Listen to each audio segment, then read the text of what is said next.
നിനിവേക്കാരുടെ വാവിട്ട് കരച്ചിൽ നമ്മുടെ വാവിട്ട് കരച്ചിലാകണം.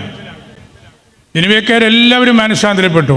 രാജാവും അദ്ദേഹത്തിൻ്റെ കച്ചേരിയും എല്ലാ ജനങ്ങളും, 100,000-ലേറെ ജനങ്ങൾ, അതുപോലെ ആടുമാടുകൾ, മൃഗങ്ങൾ നോമ്പെടുത്ത് വേറെ ഏതെങ്കിലും കാര്യം നമ്മൾ കേട്ടിട്ടുണ്ടോ? എല്ലാ കന്നുകാലികളും ഒട്ടകങ്ങളും അവരെയും ചാക്ക് ഉടിപ്പിച്ച് ചാരത്തിൽ ഇരുന്നു.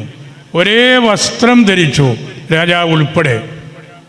എല്ലാ ജീവജാലങ്ങളും ഉപവസിച്ചു, പ്രാർത്ഥിച്ചു, വാവിട്ട് കരഞ്ഞു, ദൈവത്തോട് അപേക്ഷിച്ചു. അപ്പോൾ അവർക്ക് വലിയ മനഃശാന്തരമുണ്ടായി. അശുദ്ധിയിൽ നിന്ന് അവർ മാറി, കുടുംബകലഹങ്ങളിൽ നിന്ന് മാറി, എല്ലാവരും തമ്മിലുള്ള വലിയൊരു ഐക്യം അവരനുഭവിച്ചറിഞ്ഞു. ഇത് ഒരർത്ഥത്തിൽ പറഞ്ഞാൽ നമ്മുടെ സഭ മുഴുവൻ ചെയ്യേണ്ട ഒരു കാര്യമാണ്. ഈ വാവിട്ട് കരച്ചിൽ, നമ്മളിലെ ദോഷമായ പ്രവൃത്തികൾ, അനൈക്യത്തിൻ്റെ ചിന്തകൾ, അതിനെയെല്ലാം മാറ്റിയെടുക്കാനായിട്ട് നമ്മൾ ഒന്നിച്ചിരുന്ന് വാവിട്ട് കരഞ്ഞ് ഉപവസിച്ച് പ്രാർത്ഥിക്കേണ്ട നാളുകളാണിത്.